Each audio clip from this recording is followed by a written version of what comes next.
C'est ce qui se passe il y a 6 mois que Bassirou est au palais présidentiel avec le président Bassirou Ousmane Sonko. C'est ça qui vous dérange. Ousmane Sonko vous dérange. Même dans votre attaque aujourd'hui là, Bassirou est la bonne personne. Ousmane c'est la mauvaise personne. C'est grâce à la procuration de Ousmane Sonko qu'on a connu Bassirou. Vous insultez Bassirou, vous insultez Ousmane Sonko en prétendant aimer Bassirou Diomaye. Qui êtes-vous?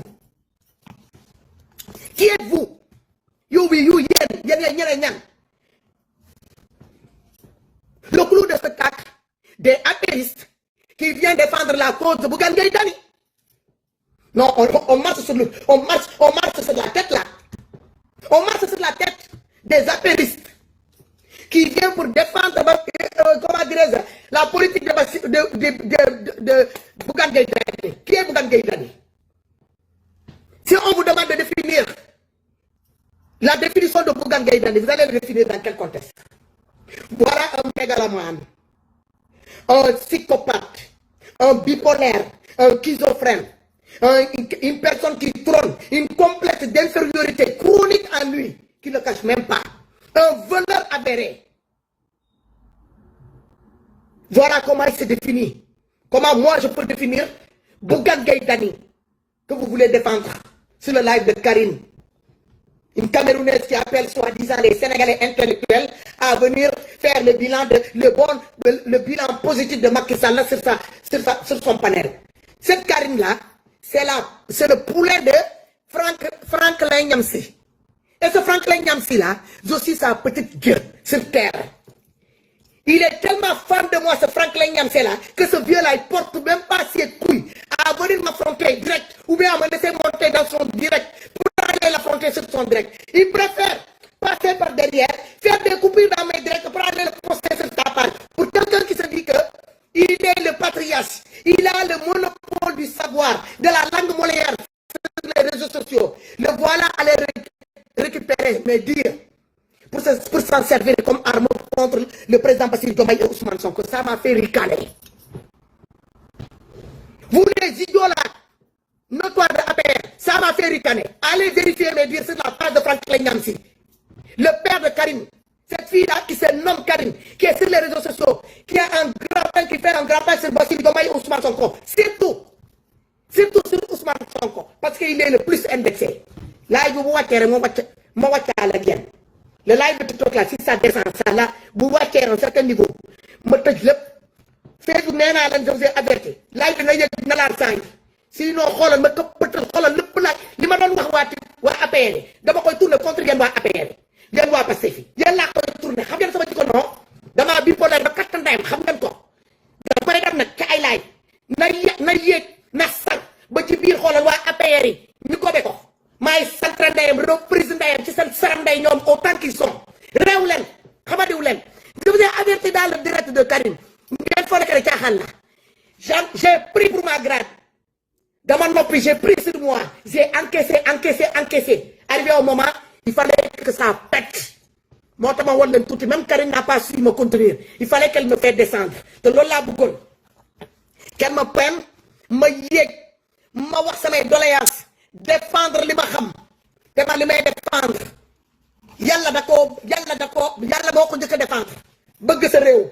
Bëgg sa drapeau di xeex injustice idéologie de Pastef lan moo ci nekk lu négatif ngeen ne amuñu projet yéen bi ngeen ñëwee au pouvoir en 2012 Macky Sall a déclaré avoir comme patrimoine 8 milliards de CFA.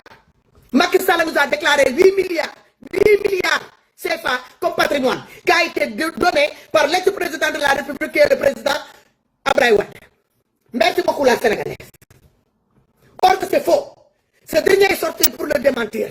Pour montrer aux yeux de tout le monde que Macky Sall c'est un voleur. Et il s'est avéré vrai que Macky Sall il n'a pas pris voleur. C'est un cryptomane. Cryptomane, c'est Macky Sall la définition de cryptomane. C'est un voleur accro. Il a le monopole de vol. Avec tout, Macky Sall il faut être voleur.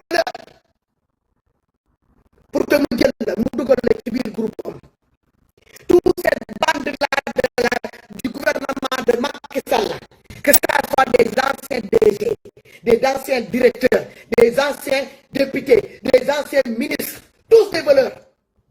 Ils ont été recrutés parce qu'ils sont futés en matière de vol et à dissimuler l'argent des deniers publics qui sont les Sénégalais.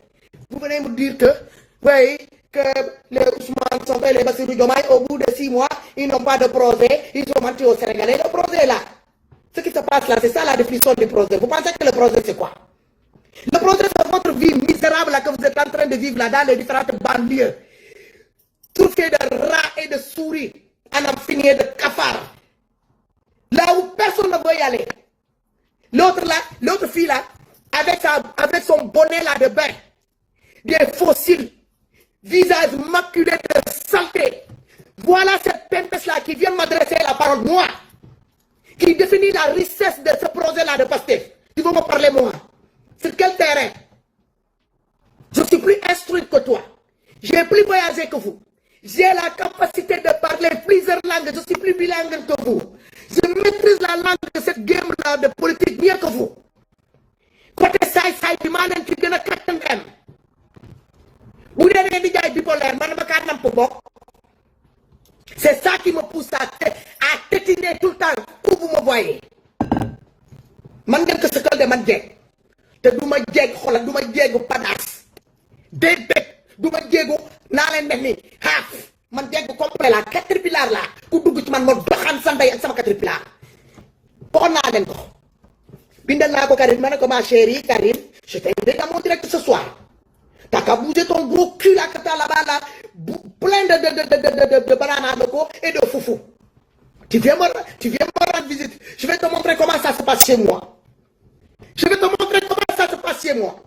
Nous les Amazones, comment ça se passe chez nous. Elle me traite de fanatique. Non, je ne suis pas fanatique de Ousmane Sonko. Mais je défends l'idéologie de Pastef. Et je défends aussi l'esprit de transparence que Ousmane Sonko est trône. Sa personne ne m'intéresse pas. Ce qu'il y a à l'intérieur de sa tête, qui met au service des Sénégalais, c'est ça que moi j'ai adopté. Alright? Je ne suis pas dans vos trucs là. C'est Karine là qui vous appelle tout le temps, vous les apéristes, à venir la rejoindre sur son plateforme pour insulter Bassirou Diomaye, humilier Bassirou Diomaye, insulter Ousmane Sonko, humilier Ousmane Sonko. Et vous montez là-bas en tant que soi-disant des Sénégalais. Vous montez là-bas en tant que des gens qui veulent défendre des causes perdues d'avance. Qui osent défendre Macky Sall se voit acquérir son ticket de l'enfer les prochaines années à venir. Ou bien les prochains jours à venir, ou bien les prochaines semaines à venir, ou bien les prochains mois à venir. Ne me pas appeler, sur ma live, je vais le faire du début à la fin en français. Je ne suis pas les journalistes là à 2 balles les faits divers là du Sénégal. Je suis à côté. Alors, complexe sur les accents des uns et des autres. C'est votre niveau de basse. Vous êtes tellement bas, le niveau est tellement bas quand vous vous prononcez même en français. L'accent qu'on entend même, on sait dans quelle région du Sénégal vous venez. Vous jouez les nez de commando.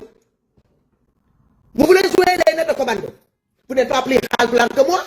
Mais moi, j'ai renié Macky Sall, je l'ai vomi. Je l'ai mépris. J'ai de la mépris pour Macky Sall à cause de son comportement assassin, criminel qu'il a adopté à la tête de ce gouvernement qui est Sénégal. À cause de son comportement de voleur adhéré à la tête de ce gouvernement. À cause de son comportement de faiseur de marmaille, de marmailleur. Lui et sa bande de cartels qu'ils ont implanté au Sénégal pendant ces 12 dernières années. Vous venez nous parler que, oui, pendant qu'Ousmane Sonko est sorti pour indexer Macky Sall, soit disant qu'ils ont volé et ils ont détourné, ils ont donné des mauvais chiffres au niveau de FMI et la Banque mondiale. C'est là où, FMI a démenti. Où sont les démentis de FMI? Où sont les démentis de FMI? Envoyez-le-moi. Les démentis. FMI s'il est sorti pour avancer le contraire de ce que Ousmane Sonko et tous les ministres des Finances, ils ont avancé de ce qui se passe au Sénégal. Les différentes vols qui ont été commis à l'insu des Sénégalais. Endettés, chacun des Sénégalais, des 19 millions de Sénégalais sont endettés à la hauteur de 900 000 francs CFA. 900 000 francs CFA. Des dettes qu'on ne nous a pas demandées. On nous a pas demandé, on nous a pas consulté. Ils sont partis contracter ces dettes-là pour leur propre poste, pour leur propre bien-être. Chaque ministre a volé à la hauteur des milliards et des milliards. Vous savez, 1 milliard, il te faut combien d'années pour le manger? Si tu dépenses 1 million par mois, il te faut 84 ans. Il faut vivre 84 ans pour finir 1 milliard de CFA. 1 milliard de CFA, tu dépenses chaque mois 1 million CFA, il te faut vivre 84 ans pour finir 1 milliard de CFA. Tu dépenses 2 millions par mois CFA, tu vaux 1 milliard, il te faut 42 ans pour vivre, pour pouvoir finir 1 milliard de CFA. Et tous ces gens-là, c'est pas 1 milliard, c'est pas 2 milliards. Tu entends allant de 30 milliards, allant vers 100 et quelques, 1000 et quelques milliards. C'est le Tchapanday. Autant que vous êtes. Yéen day apériste. Maa ko wax seen datanday. Commencé ko seen ilimaan bi ngeen faloon mu doon nodd jabaram bi di Marième Faye Sall di Macky Sall jabaram bi doon jàpp rabanaa bi ci ginnaawul seen datanday kulli apériste seen datanday. Yéen dootu leen saagati kenn te bu ma roxante waatee ci biir TikTok bi dinaa dem dafay dajale sama randonnée bi au niveau de TikTok. Quand je passe, je vois Fatou. Je ne vais même pas attendre Danso, je vais sortir. Sama caterpillar bi laay jël ma jàpp Marième Faye Sall di wutal ndeyam jël sama caterpillar bi roof ko ci cottu ndeyam bi ndax mu goxte suñu milliards yi mu sekk moom ak jëkkëram ak doomam yi ak famille am côté ndeyam côté baayam ak gorom yi. Ya réew leen da ngeen di réewantu réew leen. Vous jouez des apprentis sorcières et des apprentis sorciers avec vos accents de merde. Allez vous faire inscrire, allez faire la formation de langue Molière parce que vous avez du mal à articuler, vous avez du mal à composer des phrases. On ne sait même pas quel genre de français que vous parlez. Ce n'est même pas du français à coup. Ce n'est même pas du français à coup. Donc, des massins en bilan, des fausses diffusions de nouvelles. La réalité est là. Ousmane Sonko est sorti, vous a donné la réalité sur un plateau d'argent. Mais non, quand vous êtes des fouilles merde, vous allez chercher, vous êtes des chiffonniers. Vous êtes des chiffonniers. Guy, comment dirais-je, comment on dit ça encore? Les modérateurs, n'y a que tu dire pas. Ku fi dugg di ma saaga kat la ndayam ba caaka njaay mu dem toog foofu xaar ma ku ma fi saaga rek na ñàpp ndeyam ngeen génne ko fii damay bloqué seen cottu ndey nite leen direct. Facebook na laay bi yéeg waay Facebook na laay bi yéeg j'ai demandé sans vous me donner la moitié lan mooy seen fucking problème na laay bi yéeg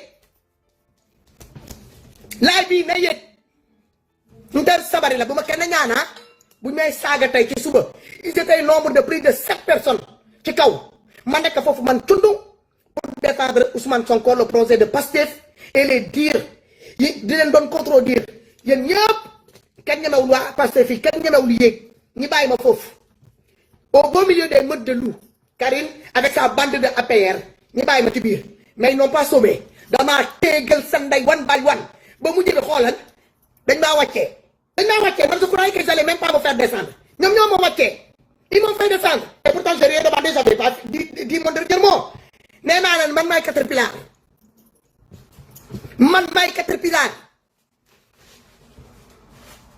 man ci loo ma woo ma fekk si la xam nga lu may bañ injustice ak kuy acharné wu gratuitement man sama rajo yi yëpp loolu la bañ li leen indi ci foofu moo ma indi woon da ngeen bëgg a ñëw défendre le soi-disant les bienfaits de Macky Sall man je suis venu là pour démentir les mauvais faits de Macky Sall li ngeen doon jéem a rafetal aux yeux de tout le monde et aux yeux de tout le monde.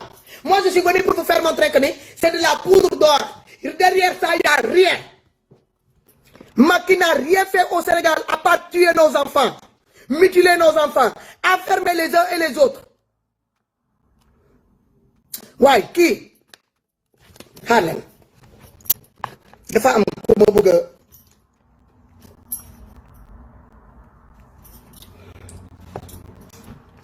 gars yi tapote leen waay na laay bi jóg yéen waa TikTok na laay bi jóg Facebook na jóg waay Facebook na jóg commentaire yi na jóg waay na commentaire yi jóg kër yi jóg waay ngeen jàppale ma partagez leen au maximum wala ma tëj commentaire yi ba laay bi jóg ma soog a kiyaat Facebook laay bi bu wàccee bu wàccee damay tëj Facebook dama koy tëj définitivement dama koy tëj pour muy clair live bu wàccee dama koy tëj pour muy clair.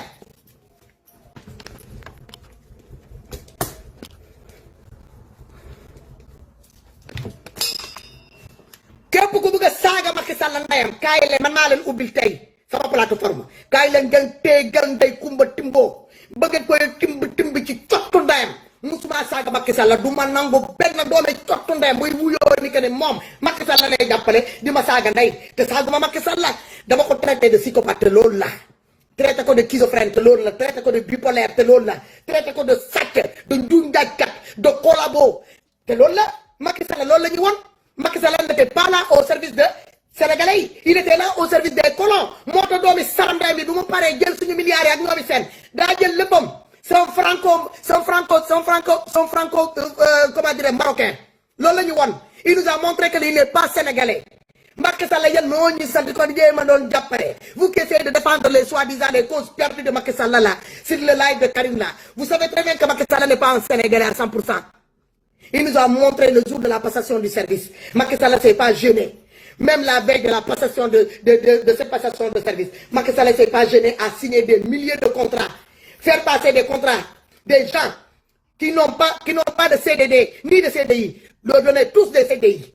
Pour faire endetter ce nouveau gouvernement-là qui va venir. Pour que demain, si ces gens-là se rendent compte de cette supercherie-là, quand on commence à licencier des gens, tous ces gens-là qui se sont vus attribuer des contrats de CDI, ils peuvent, avec l'arrivée de Ousmane Sonko et Bassirou Diomaye, ils ne vont pas laisser passer, ils vont les renvoyer aux fourrières. Ils seront tous dépourvus de leur CDI. Comme ça, pour créer des haines, pour créer une sorte de révolte de la malgouvernance. Ça se passera pas. Koufi Yangal dinañ cottu ndey nokku sa ndey ci kaso bi comme moom Macky Sall ci jamonoom ni mu ko daan defee. Pour muy clair, Koufi Yangal ñi centré sa saram ndey, Koufi Yangal ñi reprise sa cottu ndey nga dem forto ci àllkaay ba. lii man maa ko wax te potal laay bi mu sar mu dem ba ci saram day waa APR yi na dem ba ci waa APR yi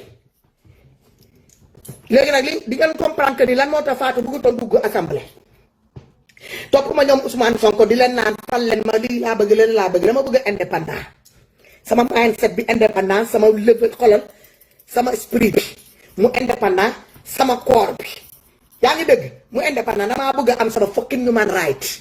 Est-ce que yéen a ngi may lësën bu baax est-ce que yéen a ngi may lësën xool leen sama face look me my face xool leen sama face bu baax man du ma yen man daw ma ci ginnaaw dara bu may ñëw ci ñoom Ousmane Sonko damaa indaale sama teranga ñaari liggéey ma toog ci kawam jàpp ci projet bi jàppaale ci Ousmane Sonko ñu ngi si ñaare lañ live bi fii ñaare lañ live bi ñu ne live bi fait ce live prendra dans 4 minutes ñu ne dinañu tëj live bi dañ koy dagga yéen les 300 et quelques là ñu ne live bi dans 4 minutes toppate leen pour ñu bañ a dagg live bi toppate leen te buñ ko daggee ma recommencé waat ko buñ ko daggee ma recommencé waat ko toppate leen ngeen ñu nekk ci biir live bi toppate leen dans 4 minutes nee na dinañu dagg live bi boo leen toppatee mun na am ñi génnee ko boo leen toppatee mun na am du am sens duñ ko dagg parce que damaa toog rek TikTok nee na day dagg live toppatee ngir yàlla gën a tamit dugalal leen ma ay cœur pour sécuriser le direct partagez leen ñu gis le nombre de partages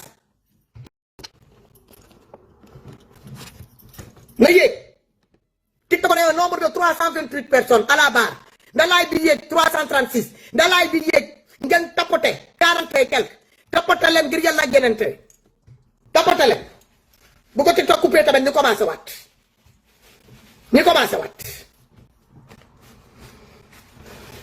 nonsense bullshit. Get the head out of here. What the hell? Ben Camerounais qui va venir faire un direct, soi-disant pour faire le bilan le bilan positif de Macky Sall. Il est qui? Qui l'a mandaté? Elle est habilitée de parler pour au compte de APR? Non. Elle n'est ni sénégalaise. Si elle était camerounaise et moitié sénégalaise à la rigueur. Mais voilà une Camerounaise qui est venue au Sénégal. Il a vu seulement l'aéroport Blaise Diagne. Il a confondu avec l'aéroport des États-Unis. Il l'a même dit. Elle était ébahie. Elle a pris l'autoroute direction Bourg. Elle croyait qu'elle était déjà direction comment dirais-je, New York, direction Washington. Tellement qu'elle était éblouie. C'est pas Macky Sall qui a construit le Sénégal. Non. Macky Sall a trouvé tous ces projets-là sur pied. L'argent de ces projets-là, ils étaient déjà dans les caisses des Sénégalais. Il est venu, il a gonflé encore les factures. Pour pouvoir récupérer de l'argent, encore l'enfouiller dans ses poches. Comme c'est quelqu'un, c'est un requin. C'est quelqu'un qui n'a jamais assez d'argent. Père gardien, mère vendeur de cacahuètes. C'est pour cela, Moutit, il a eu peur avec sa femme de ne pas en avoir assez.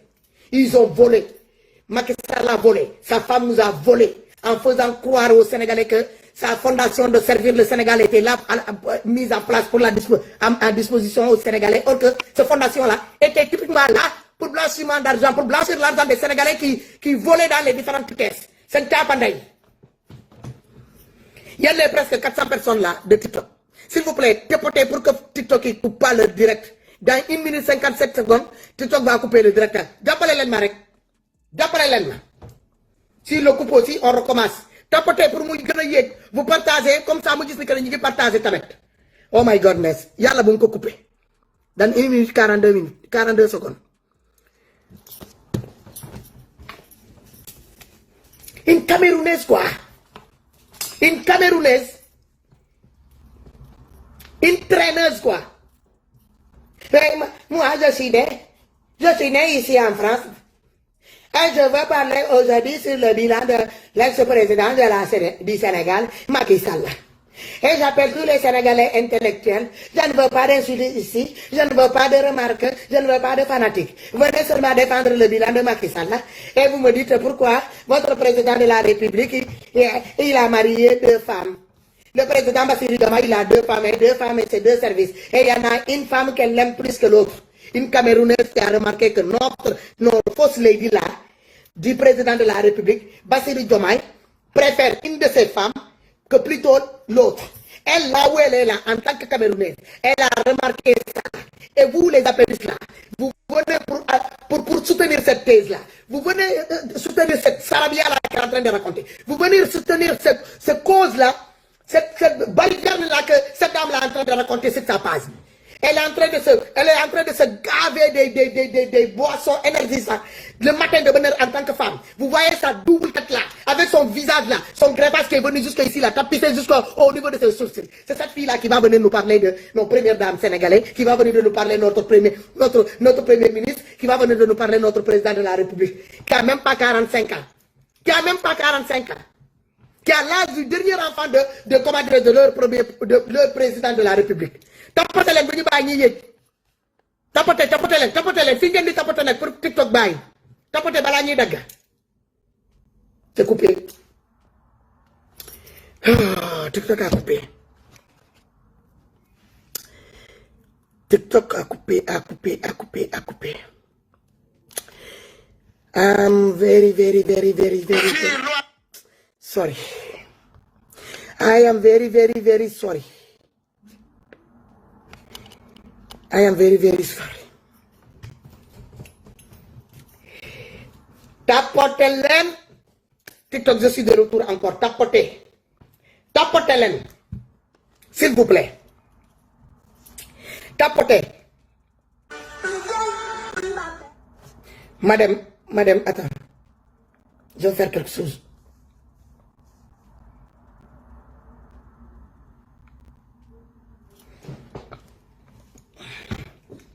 Tapotez, vous les... TikTok. Cette fois-ci, ne laissez pas TikTok couper ce direct-là. On était presque à 400 personnes. Vous laissez le TikTok couper live. Les gens ils sont en train de signaler en bas. Tapotez les moujok. Mouyek. Moussar. Moudam Moudohanto. Diaré Sénégal. Dogé non. Law. Dem ba Cameroun. Dem ñi dem fekk Paul Biya ci biir palais. Ñu rof ko ci tuunam boobu nga xamante ne da koy kuus. Moom ak jabaram boobu di niroo avec la vache folle. Voilà. Je suis dem TikTok. Non, madame Aïdara, toog la ci Facebook bi ñoom jeena ba. Parce que Abibou Badji. Kër yi ngeen di dugal moo waral ni que Facebook mi ngi bàyyi live bi nekk ci biir TikTok. Na jóg les 300 et quelques là bi ñu amoon tout à l'heure là sur TikTok. Avec le nombre de tapotages là, les 80 000 tapotages là. Jox leen ma ko encore, y a même pas, defal leen ma ko. Naladi Yega, je compte sur vous. Y'a les patriotes là, je compte sur vous. Google Facebook et TikTok. Vous me donnez le nombre de visibilité du à mon tout à l'heure. Capote le mouillé. La Sénégalaise, merci beaucoup. Naye. Naye.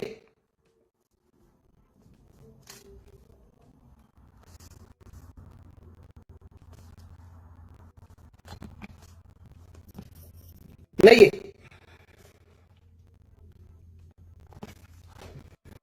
Naye. Partagez. Naye. Ngeen partager au maximum. Les 34 personnes. Merci beaucoup la Sénégalaise. Merci tu partages. Au moins si yaa ngi def liggéey bu am solo. Xaar ma dem wóor awa gi. Xaw ma moom tamit fan la dem. Abonné nekk ci biir page bi après bu ma toogee les comment dire ça, les admis là de ma page là, dinaa leen ñoo nettoyer parce que je pas besoin des admis qui nous provisoire. Si vous ne pouvez pas faire votre boulot, je prends une autre admis. C'est aussi clair que ça. Je veux des personnes compétentes et disponibles. Je suis là que le week-end, le vendredi et le samedi. La moindre des choses, moi, le temps de faire notre 4 heures de live. Quand on a fini, on plie bagage et puis on s'en va. On passe à autre chose. Voilà. Parce que moi, je suis bon, pareil, je suis encore fini dans les années, je suis encore fini, je suis utile.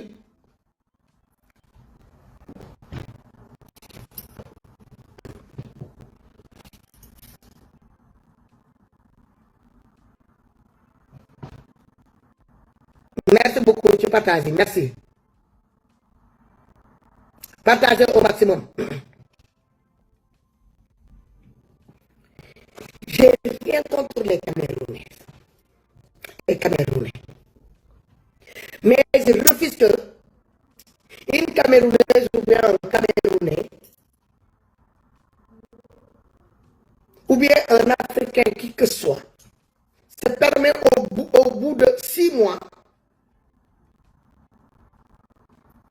s'acharner depuis un certain temps sur ce nouveau gouvernement-là qui est le gouvernement de Bassirou Diomaye et Ousmane Sonko. Et la personne la plus visée est le président Ousmane Sonko. Pourquoi? Ce gars-là, il ne veut pas, il commence à le détester. Au nom de quoi il est droit? Quoi? Malgré les différents discours que le président Bassirou Diomaye a eu à l'ONU, ça n'a pas apaisé les choses. Malgré les différentes positions que le président Bassirou Diomaye et le président Ousmane Sonko ont eues, ça ne les a pas apaisés. Donc, derrière leur comportement, se cache une malheur qui n'ose pas dire aux Sénégalais. Parce que nous, on a porté, quand l'heure est venue à porter nos couilles, à montrer notre côté patriotisme, on a été jusqu'au bout. On n'a pas demandé secours à qui que ce soit. On n'a pas demandé nos voisins ni nos voisines de venir nous donner un coup de main. Non! On s'est donné corps et âme. Voilà! On s'est servi de cette coalition sociale. On s'est servi de ce drapeau-là, qui fait notre fierté-là, pour se donner la main. Jusqu'à mort sans suite pour certaines. Jusqu'à mutilation sans suite pour certaines. Jusqu'à arrestation plus l'enfermement sans suite pour certaines. Sans demander l'aide de qui que soit dans les sous-régions qui nous entourent. Donc on vous doit quoi? Bassirou Diomaye vous doit quoi? Ousmane Sonko vous doit quoi? L'accent là que le Bassirou Diomaye a là définit comment dirais-je, sa personne. C'est ça sa personnalité. C'est ça qui l'a fait élu en tant que président de la République. Il n'est pas le descendant de De Gaulle, ni le descendant de Victor Hugo. Il est le descendant de Daganyao. C'est un Sénégalais de souche. C'est un Sénégalais de sang. C'est notre fierté. Depuis l'histoire de l'Afrique jusqu'à présent, pour la première fois qu'on a élu un président tout fraîchement nommé, bébé, qui a encore sa tête dans sa bouche, qui continue à réclamer son biberon.